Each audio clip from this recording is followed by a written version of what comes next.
Ons is besig om te beweeg na Pinkster. En een van die dae se Hemelvaart. So ons het 'n tydperk wat ons nou in beweeg na dit wat nie is. Weet baie keer as mense praat oor die doping met die Heilige Gees of die uitstorting van die Heilige Gees, dan is dit vir baie mense 'n nuwe begin. En vir die wat nou al die pad gestap het, is dit 'n tyd van versterking. Daarom wil ek hê hierdie maand wat voor lê, dat jy dit saam met my sal beleef, die kragwerking van die Gees. En die belofte wat die Vader vir ons gegee het. Ons het gesing van die geestelike reën, ons het gesing van sy liefde wat hy oor ons uitstort. Hy stort sy Gees oor ons uit. Hy maak vir ons dinge nuut, hy maak vir ons dinge oop. Maar hy is ook aan die einde van die dag, kan 'n mens vra, of laat ek dit eerder so sê, maar aan die einde van die dag kan 'n mens vra, hoe doen hy dit? Hoe doen hy dit? En wat is daar van ons kant af? En dit is hoekom gebed so belangrik is. En ek praat met jou oor gebed, en jy sal sien op die skerm is gebed nou sommer in verskillende kleure daar.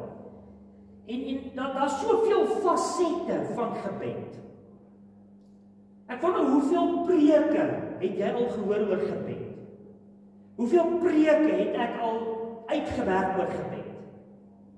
En dit is so asof die Here kort iets rondom gebed, want onthou dis net instrumenteel, maar dit is so eenvoudig vir ons gegee as die manier wat ons met hom kan praat en ook die manier wat hy met ons praat. En gebed moet ons weet is so nodig en God antwoord regtig alle gebed. Daar's net een gebed wat hy nie antwoord nie, dit is die een wat nie gebid word. Maar hy antwoord alle gebed, maar as hy dit antwoord, is dit nog steeds op sy terme. Dit is nog steeds oor hoe hy dit doen, nie hoe ek dit wil hê. Weet ons bid ons baie keer goed en dan wil ons hê die Here moet so antwoord, né? Daar's tye wat hy vir jou sê ja. Nou daarvan hou ons almal, en ek het hierdie storieetjie wat ek nou sê al baie gesê hier van hierdie kant. Ons hou van die ja, en ons hou daarvan as dinge gebeur, ons hou daarvan as hy deurkom vir ons, dit is die lekker deel. Maar hy sê ook baie keer vir ons nee. Ons vra ons, so hy kan sê nee. En baie keer beleef ons sy nee, as dat hy het nie geantwoord nie, omdat hy nie ja gesê het. Is dit nie so? Maar hy sê baie keer nie. Dan sê hy ook baie keer vir ons moet so 'n bietjie wag en groei. Is dit? Baie keer moet ons so 'n bietjie wag. Miskien weet die Here presies, nie miskien nie, hy weet presies wanneer jy iets kan ontvang of nie kan ontvang. En baie van ons wat hier is vandag, bid die meeste van die kere dat jou omstandighede op 'n manier moet verander. Hoeveel keer het jy dit al gebid vir jouself nie? Hoeveel keer het jy dit al gebid vir iemand anders nie? Dat die omstandighede moet verander. Maar ons moet ook besef dat die Here baie keer omstandighede gebruik om ons te verander. Kom ons wees nou maar eerlik. Die grootste geestelike lesse wat jy nog in jou lewe geleer het, was die tye toe dit nie so goed gegaan het met jou. Is dit nie? Ons leer baie keer moeilik as alles net goed gaan. En ons vergeet baie keer maklik as alles net goed gaan. As alles net goed gaan, vergeet jy tot om te bid. Is dit nie so nie?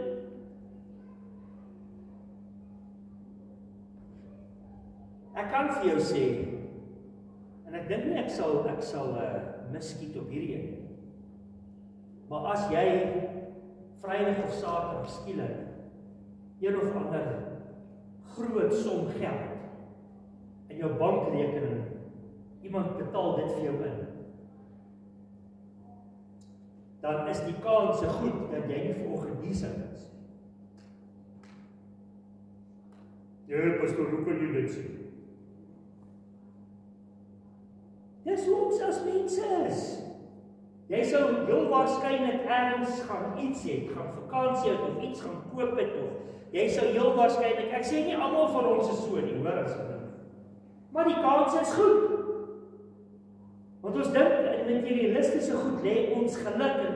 Jy weet as jy nou 'n bietjie geld het, dan voel jy nou so 'n bietjie meer verseker en dit is hoe dit is dit nie? Die Here het baie keer 'n manier om deur ons gebed met ons op wonderlike maniere te werk. Nou vra ek vir jou vanoggend die vraag: hoe voel jy regtig oor gebed? Hoe voel jy regtig oor gebed? Nou gaan ek vir jou gedeelte lees en jy kan hom op die skerm gooi. Dit is Lukas 11 vers 1 tot 2. Nou hoor wat sê hierdie gedeelte. Hy sê, kom ek lees op vir jou sommer net so. Eenmaal was Jesus ergens besig om te bid. Nou ons weet een van Jesus se groot goed wat hy gedoen het, is hy baie van sy tyd spandeer in gebed. Nou kan 'n mens sê, as die seun van God tyd in gebed moet spandeer, baie tyd in gebed moet spandeer, hoeveel moet ons hier spandeer? Iemand het eendag gesê, vir elke minuut wat iemand preek, moet hy ten minste 'n halfuur voor gebid het. So die hele kwessie van gebed en die voorbeeld wat Jesus vir ons gee oor gebed is verskriklik belangrik. Toe hy klaar was, het een van sy disippels na hom toe gekom en gesê, Here, leer ons om te bid, net soos Johannes sy disippels geleer het. So ergens het sy disippels agtergekom, dit lyk vir my asof gebed die ding is. Maar as ons net kyk hoe Jesus, hoe hy werk, en dit wat hy doen, en wat doen hy? Hy bid baie. Okay, ons moet weet hoe bid, is dit nie so nie? Hoeveel keer sal ons op die partykeer, as mense se gebede beantwoord word, die vraag vra, ek wonder hoe het hy gebid vir dit? Hoe het jy gevra vir dit? Ons lees boeke oor gebed, om agter te kom hoe mense bid, en hoe hulle gebid het. So, want ons dink daar's een of ander geheim of iets in gebed spesifiek, omdat Jesus dit vir ons so kom leer en wys het, en sy disippels het gesien het. En dan leer hy sê en hy antwoord, dit is hoe julle moet bid. Vader, laat die naam geheilig word, laat die koningsheerskappy begin. En heel waarskynlik staan dit nie in jou Bybel nie, tensy jy die Nuwe Lewende Vertaling het, of die 2020 vertaling. Dis wat daar staan, Vader, laat die naam geheilig word, laat die koningsheerskappy kom. Wat sê die ander vertaling? Onse Vader wat woon in die hemel, laat U naam geheilig word, laat U koninkryk kom, laat U wil geskied in die hemel net soos op die aarde. En ek was nogal so 'n bietjie toe dit maar hoe is die Nuwe Lewende Vertaling 2020 wat die meer moderne vertalings is anders as die ouer. En toe lees ek die voetnote in die Nuwe Lewende Vertaling wat sê, in baie gevalle is die gebed in Matteus 5, want dit is die wat ek net nou gelees het, en die een wat heel waarskynlik in jou vertaling nou is oorgeneem uit Matteus 5 uit, maar dit kom nie in al die manuskripte voor. So dit is nie weggelaat daar nie, dis net, daar's verskillende manuskripte. Maar die hoofding wat hier uitkom, dis eintlik 'n opsomming, die perfekte opsomming van wat gebed is en waar die gebed begin. En ek gaan nie die res van die gebed nou met jou doen nie. Ek gaan fokus op die Vader gedeelte van die gebed. As mens in elk geval gaan kyk na hoe gebed werk en wat die fokus moet wees van ons gebed, dan is dit die Vader en dit gaan oor wie hy is en dit gaan oor ons reaksie op dit. Ek kan vir jou baie goed leer oor gebed miskien volgende. Maar hoe jy reageer, gaan ook bepaal hoe jy glo oor gebed en hoe jy glo oor God. So jou hele reaksie op wie hy is en wat hy doen is baie belangrik. En ek het die woord die Vader gevat en ek gebruik hom nou as 'n akroniem. Nie nie genoeg eerbied nie. En as mens gaan kyk na die V van Vader, En dit nêrens in die Bybel staan daar nou, die V van Vader beteken dit, en die A van Vader beteken dit, en die D dit nie. Dis net vir my en vir jou, want ek wil graag hê, jy moet iets onthou oor gebed. Terwyl ons ingaan met gebed en Pinkster en spesifiek die gedeelte in Lukas 11, waar daar gepraat word van dat ons gaan vra vir die Heilige Gees en dit sal vir ons gegee word. Jou daar in vers 13, né? Dit is een van die redes hoekom ek spesifiek hierdie perikoop gaan gebruik vir die tyd tot en met Pinkster en daarna. Nou ek sê eenvoudig, dit gaan oor verheerlik en vereer. Jy sien, as dit kom by God, dan gaan die groot storie oor God, die feit dat hy eenvoudig God is. Dis dit. Ek dink baie keer wil ons 'n hele storie oor die Vader en die Seun en die Gees en al die karaktereienskappe van God en hoe jy God se naam nou moet sê en hoe jy dit nie moet sê nie en hoe jy moet, daar's baie teorieë en goed oor hierdie goed. Die feit van die saak is, ons Vader is eenvoudig God. That's it. Niks meer nie, niks minder nie. Hy's God. Jy sien die probleem met al ons verklaringe baie keer oor wie God is dat ons probeer God uitfigure. Ons probeer op 'n punt kom waar ons sê, God is gelyk aan, en dan wil jy jou nice paragraafie daar skryf. Nou, ek is baie eerlik met julle. As jy gaan kyk reg deur die kerkgeskiedenis, as jy gaan kyk reg deur die moderne geskiedenis, daar is nog nooit genoeg boeke geskryf hieroor nie, en selfs uitsprake gelewer hieroor nie. Die ou kerkvaders, die vroeë kerk, daar was tye waar daar regtig baie moeilikheid was in die kerk oor hoe moet mense nou God nou sien, hoe moet jy hom nou nie sien nie, hoe moet jy dit nou verstaan, hoe moet jy dit nou nie verstaan nie, en almal voel, jy moet dit perfek verstaan. Ons kan God nie verstaan nie. Dis wat dit is. Ons kan nie. Ons kan iets van hom beleef en dis dit. Selfs die 66 boeke van die Bybel, wil ek vir jou sê, is net 'n skrapie van die ysberg oor wie God regtig is. En hierdie 66 wat ons het, is akkuraat. Jy kan maar glo dan. Ek het laas net vir jou gesê, ek het die video gekyk van iemand wat gaan regdeur van Genesis tot Openbaring kruisverwysings doen na goed wat in die Ou Testament, Nuwe Testament gesê word en waar verwysings bymekaar kom en waar dinge na verwys reg deur die Bybel en hulle praat van koneksies, 63,000 van hulle. Daar's geen ander boek wat dit kan doen. Nêrens. So dis genoeg, maar selfs dit wat ons het in die 66 boeke is regtig, as jy dink aan God, ek dink nie ons kan regtig dink aan God nie, maar as ons probeer dink aan, is dit net 'n puntjie van die ysberg van wie hy regtig is. As dit nie so is nie, is hy nie God nie.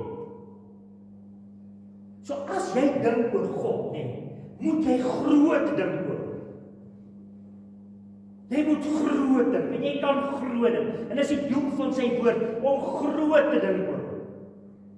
Maar ons kan ook sê, dit wat in die 66 boeke van die Bybel geskryf is ook genoeg vir my en jou, vir 'n leeftyd se worsteling. Het jy agtergekom, mens worstel baie keer in die Bybel. Dis 'n goeie worsteling.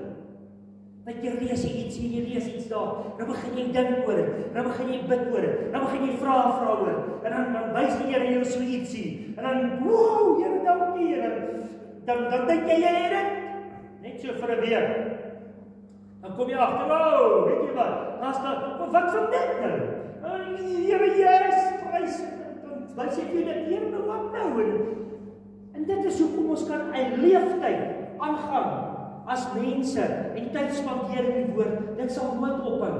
Maar selfs dit is 'n druppel in die emmer van wie hy werklik is. Nou, ek wil hê as ek dit vir jou sê, moet dit wat jy daar sien, moet vir jou uitstaan om te sê, dit is al wat ek wil doen. Ek wil hom net vereer en verheerlik met alles wat ek het, alles wat ek kan, altyd op alle tye, op alle plekke, niks anders. Dis die idee wat jy moet kry. Ek hoop jy kry daai idee. Ek hoop jy kry so 'n bietjie begeerte daarom. Jy kan miskien volgens my sê, met ander woorde, jy sê, ons gaan dit nooit maak. En dan wil ek vir jou antwoord en sê, ja, dit is wat ek vir jou sê. Ons gaan nooit alles verstaan. Maar dan wil ek by dit sê, dit is ook, in dit is daar ook die grootste beloning van alles. Soos wat jy om stukkie vir stukkie ontdek, en hy vir jou bietjie en bietjie oopmaak, en alles net vir jou ryker en ryker en ryker. En ek wil sommer vir jou by dit sê, ons hoef nie bekommerd te wees oor ons woord wat ons het. Ons kan op dit staan. Ek het al agtergekom as mense so verskriklik te kere gaan oor vertaling sê, hierdie tipe goed, dan hoor ek hoe hulle praat en dan dink ek partykeer, het jy regtig 'n verhouding met die Here? As jy regtig 'n verhouding met hom het, sal dit nie die groot issue wees. Maar as jy nou van die een vertaling wat dit regtig maak, al dink jy jou vertaling is daai vertaling, is eenvoudig en kan dit nie maak. Jy kan nie, is onmoontlik, om 'n ryk taal soos Grieks, Hebreëus en Aramees perfek oor te vertaal in Afrikaans. En jy kan nie eers Afrikaans en Engels direk vertaal. Hier en daar sal dit sin maak, maar dit is nie eens moontlik. Nou wat maak jy met tale wat duisende jare oud is? Wat maak jy dan? Maar as jy intussen daai lyn iets van 'n verhouding met God begin agter, dan word die hele storie anders. Dan kom daai vir hom te verheerlik en te vereer. As ek die woordjie verheerlik gebruik, dan sê dit vir my hoe groot, dit gaan oor hoe groot kan jy regtig dink oor God. En hoe meer kan jy hom vereer met jou hele lewe. So as Jesus hulle leer, hy begin met Vader of onsse Vader, dan moet jy iets van daai Vader, onsse Vader, wat net so belangrik vir hom was. Ek meen, hy kom op 'n punt waar hy sê niks en hy doen niks as die Vader dit nie vir hom wys nie. En hy het baie tyd met die Vader spandeer, wat die voorbeeld vir ons is. So as jy ergens wil begin met gebed, begin by hom. Kom ons gaan kyk na die volgende letter. Dis eenvoudig, daai afhanklik. Ek hoop ek het reg gestel oor ons, as ek nie vergewe. Afhanklike. Dit is eintlik nou meer, die res van die lettertjies is meer my reaksie op wie die Vader is, en hoe hy verheerlik word. Ek en jy kan maar net afhanklik en eerlik voor hom is. Weet ek het agtergekom, hoe kleiner ek voor hom is, en hoe meer afhanklik ek van hom raak, hoe beter word alles. Dis net asof hy dan deurkom op maniere wat mense regtig kan beskryf nie. En Jakobus 4 vers 7 sê dit vir ons. Hy sê dat ons moet, hoe nederig ons tot hom moet nader. Nader tot hom en hy sal tot jou nader. Besef jou afhanklikheid van hom. Jakobus 4 vers 7, jy kan dit gaan lees. Ons lees dit in 1 Petrus 5 waar hy sê dat ons moet onsself klein maak onder sy groote krag en mag. Maak jouself klein voor hom. In die Engels is Hebreërs 12 vers 1 en 2 so mooi. Hy sê present yourself as a living holy sacrifice before God. Jy sien daai afhanklikheid in gebed. Dit maak gebed bietjie anders, nee. Dis nie 'n kwessie van dat jy voel jy moet nou dit en dit sê, jy moet dit so en so maak nie. Dit word nou meer 'n hartstorie. Dit word meer 'n hartstorie vir ons. Die idee staan natuurlik vir niks anders as dank. En ek sê dit saam met denke. Wat moet in 'n mens se kop aangaan? So deur die dag. Net een. Dankie Here. Ek daag jou uit om hierdie week wat kom gedurig te dink aan, dankie Here. That's it, en doen dit nie. Dit gaan jou perspektief oor God en jouself wonderlik verander. Om gedurig aan hom te dink en gedurig vir hom dankie te sê vir alles. Jy weet, Jesus het dit gedoen. In Johannes 14 vers 10, Nuwe Lewende Vertaling praat van, dan sê hy sê, my gedagtes kom nie van myself af nie, maar dit kom van my Vader af. So iets in sy gedagtes, iets in jou. Weet jy, ons denke is so kragtig en so ryk. Ons besef dit nie. As jy net vinnig daaraan dink, dit waaraan 'n mens normaalweg dink, is dit iets wat jy dink, of is dit iets wat na jou toe kom? Dink nie daaraan. Die meeste van die kere is dit iets wat na jou toe kom en nou begin jy daaroor dink. Die meeste van die kere sien jy iets, jy hoor iets, jy beleef iets, nou begin jy dink. Dis iets wat na jou toe kom. So ons kan verstaan as die skrif sê, jou denke moet vernuwe. Want hoe meer jy begin dink oor die regte goed, hoe makliker gaan jy ook op 'n punt kom, want dan gaan slegte goed ook in jou denke inkom, uit die geestesrealiteit.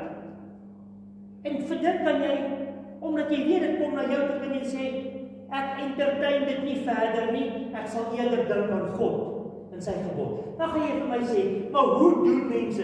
Pastoor, jy weet nou daar waar ek werk nie. Ek het nie eens kans om 'n broodjie te eet nie. Nou sê jy vir my, ek moet gedurig deurbid. Hoe gaan ek dit regkry? Kom ons sê gou vir jou werk en dit waarmee jy besig is, nê?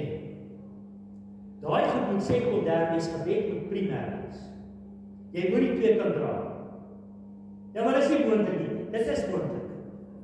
Jy weet, daar was 'n tyd in my lewe wat ek ook op sy straat die gewone werk gehad het. En waar baie keer met die Here praat die hele tyd terwyl ek my werk doen. Dit is nogal bietjie anders, maar dit vat so bietjie inspanning en oefening. Maar as jy dit eers snap, ek dink dit was wat Jesus gedoen het. Terwyl hy so beweeg het, hy die koneksie wat hy gehad het met die Vader nooit verloor nie. En vir my en vir jou is dit ook moontlik. Maak nie saak waar jy is nie, maak nie saak, jy kan selfs aan die Here dink terwyl jy met iemand praat. Eenvoudig, maar dit vat dalk 'n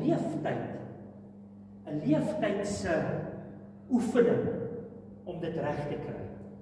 Nou kan jy dalk sê, met ander woorde, ek gaan dit nie reg kry nie. Nee. En dit is al soveel beloning, jy wil niks anders as dit doen. So ek wil jou bemoedig, ek wil jou aanmoedig, jou sê, byt vas, doen dit. Ek meen ook dankie in elk geval vir die Here te sê, is die wil van God vir ons in Christus Jesus, volgens 1 Tessalonisense, al die verse van die kry nie goed. As ons kyk na die eer van Vader, dan staan dit eenvoudig vir erken. Hierdie erken beteken, dink nou net so, as jy so begin dink. Probeer God in alles raak sien. Is dit moontlik? Ja, hoekom? Want hy is alomteenwoordig. As jy kerk toe kom, dit gaan nou snaaks klink. Probeer God hier raak sien. Wat? As ons moet in die kerk, dit moet gebeur. Jy kan hier sit en dit heeltemal mis. Jy kan dalk 'n slegte gesindheid hê, jy kan dalk daar's op iets wat pla, daar's iets waar jy bekommerd is, maar erken hom. Sien hom raak in alles. Dan gaan jy ook beter gelei deur die Gees lewe, En dit is ook hier waar die Gees van onderskeiding baie belangrik is, want dan gaan jy ook vinnig agterkom as hier dalk goed gebeur wat nie van God af is.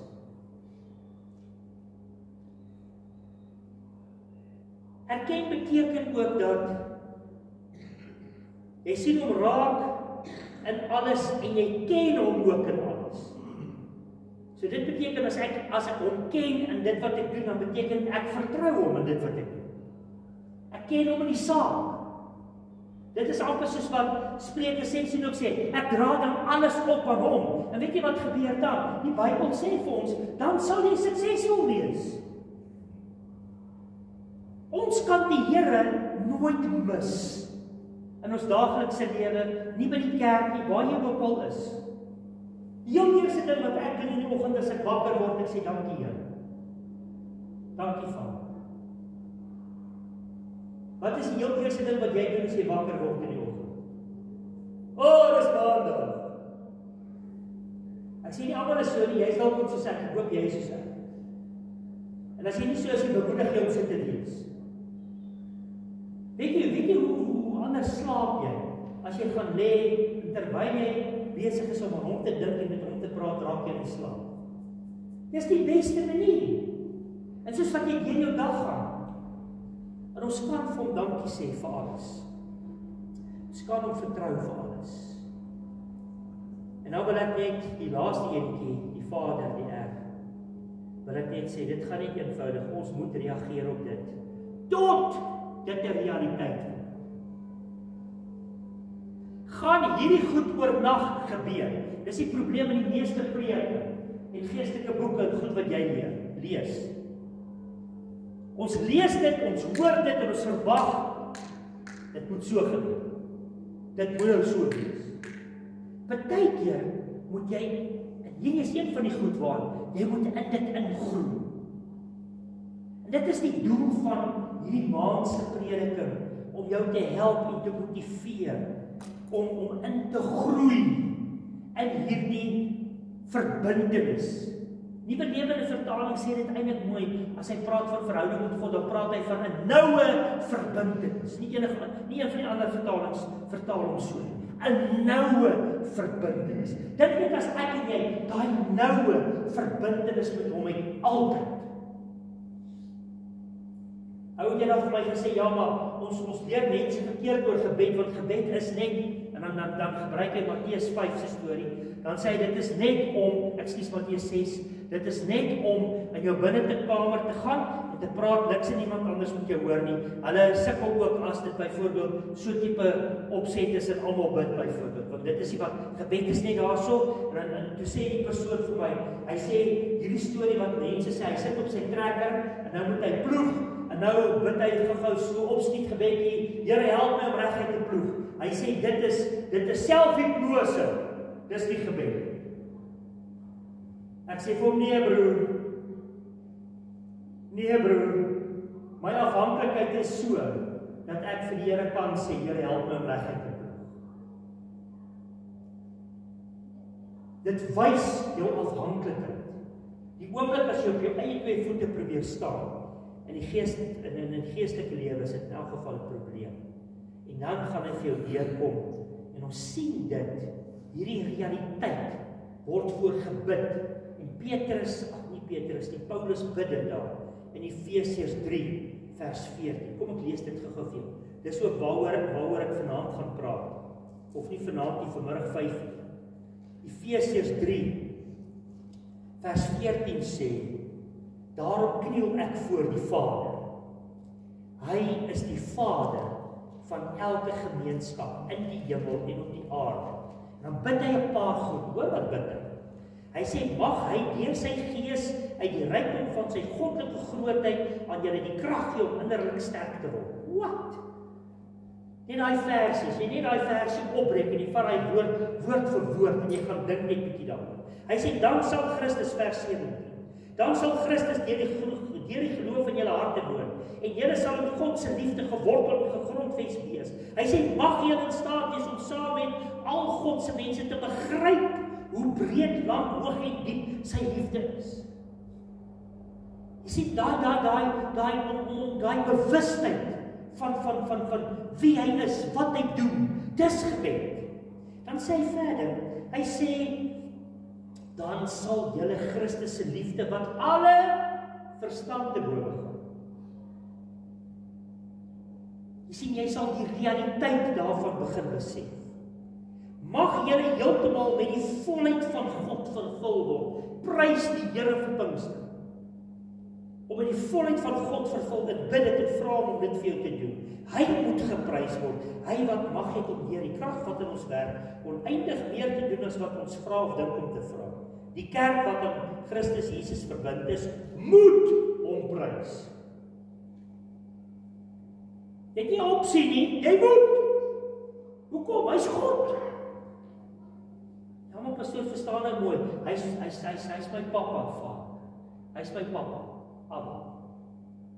Ja, ek het nie 'n probleem met Abba nie. Jesus het self die woord Abba gebruik, Paulus het dit gebruik.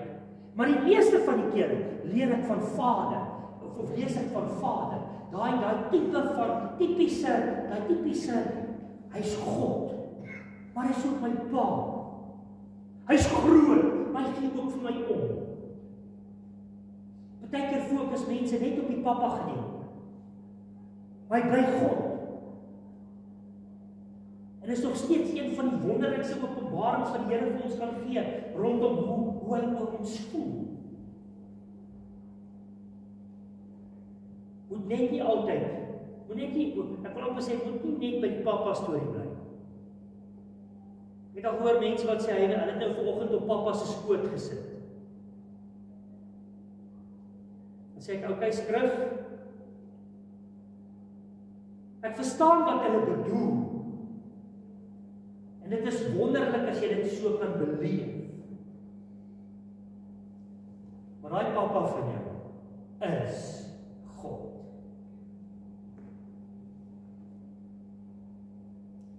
Hy moet gevrees word. Met ander woorde, absoluut respek voor hom.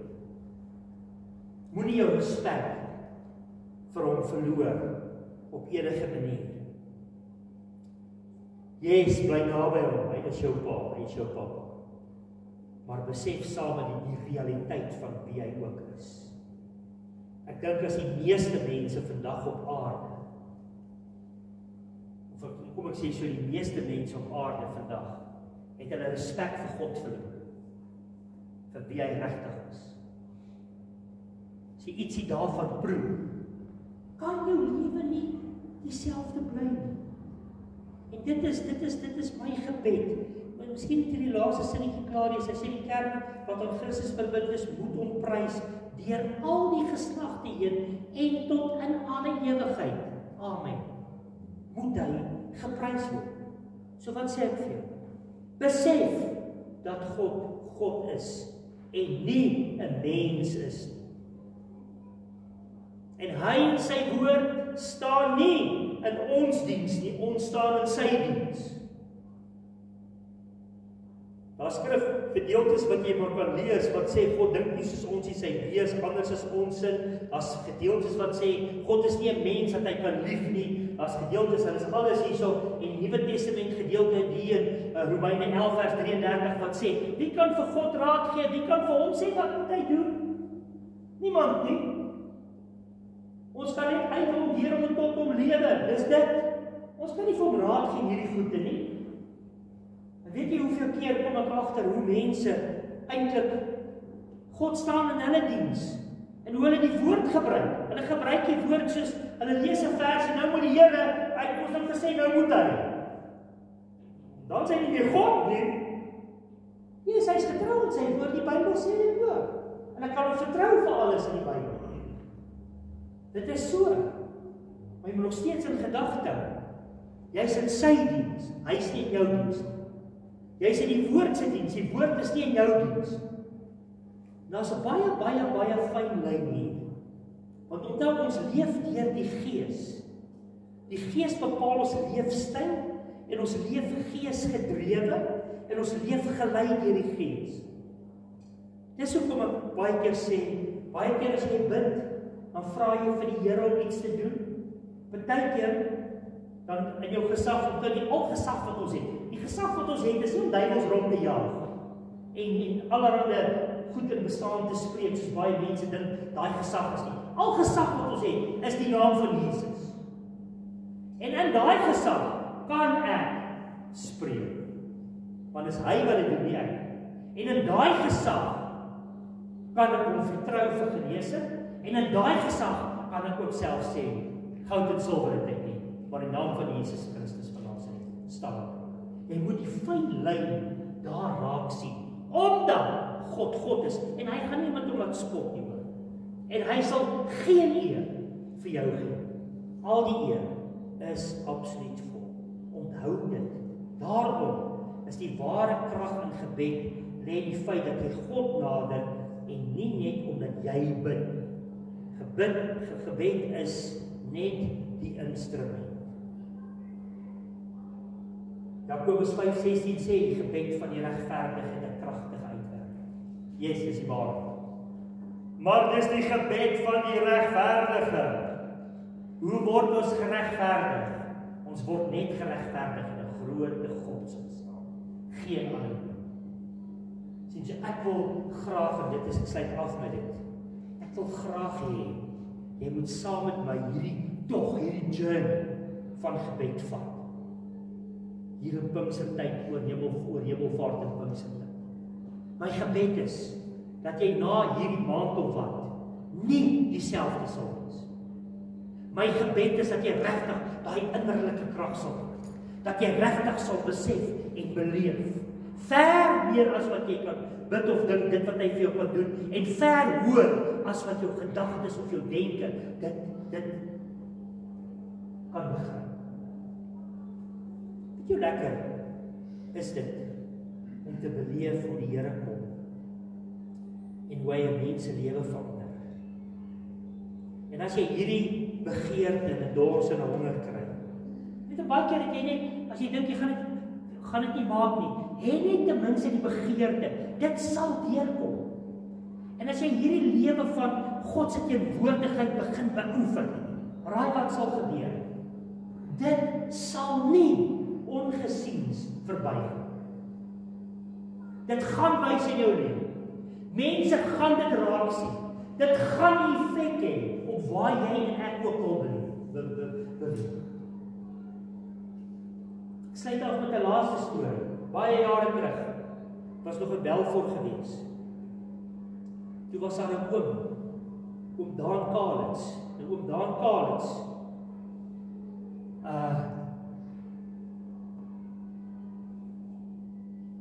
as ek praat van iemand wat die pad stap, was ook daar een van hulle.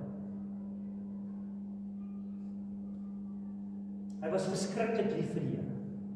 Hy is lankal oorlede. Maar daar was toe nou op Grinningstad 'n gebedsbyeenkoms gereën. Dit was daai tyd baie droog.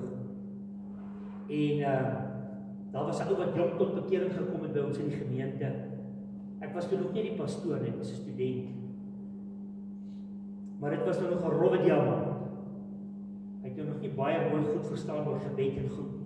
En toe stuur die Here die Here. En toe sê daar, dit was by die petrolpomp en die ouens sê, "Jo, die Here het reën gestuur, want ons het gebid." Hy maak hulle stil, hy sê, nee, dis julle wat gebid het nie, oom Daan het gebid.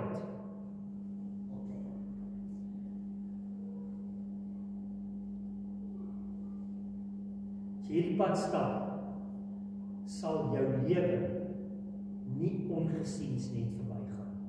Dit gaan 'n effek hê. Dit gaan 'n ripple effek hê. En jy sal die getuienisse hoor. En daar's baie van hulle wat ek vir jou kan vertel. Van hoe die Here mense se lewens verander omdat ons die God van gebed nader. Kom ons bid saam.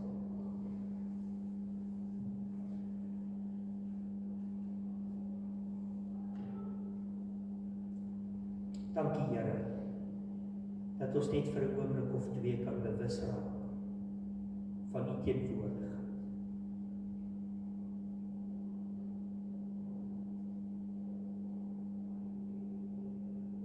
Dankie vir U teenwoordigheid. Dankie dat U ons Papa is, dat U ook ons vriend is, maar dankie vir die meeste daarvoor, dat U ons God is, dat U in beheer is, dat U regeer, en dat daar niks en niemand anders soos U is. Here, ons wil vanoggend nie spesifieke goed net vra nie. Ons wil U nader as die Here God van ons hele bestaan, in Jesus naam.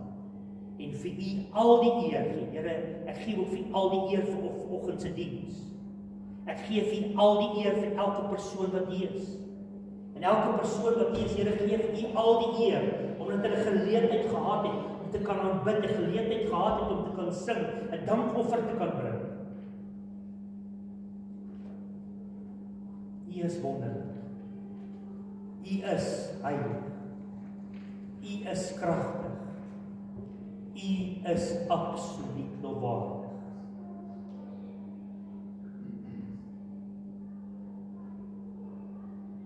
Dankie dat U met ons praat. In Jesus naam. Wil jy nie sommer net daar waar jy sit, terwyl al die oë gesluit is, net so 'n paar oomblik. Praat met hom. Ek weet hy dalk iets vir jou gesê vanoggend op een of ander manier. Miskien is daar 'n saak wat jy moet uitmaak vanoggend. Miskien het jy moedeloos geraak, miskien is jy dalk nie moedeloos nie, jy is baie dankbaar, maar jy wil nog dieper groei. Kom ons praat.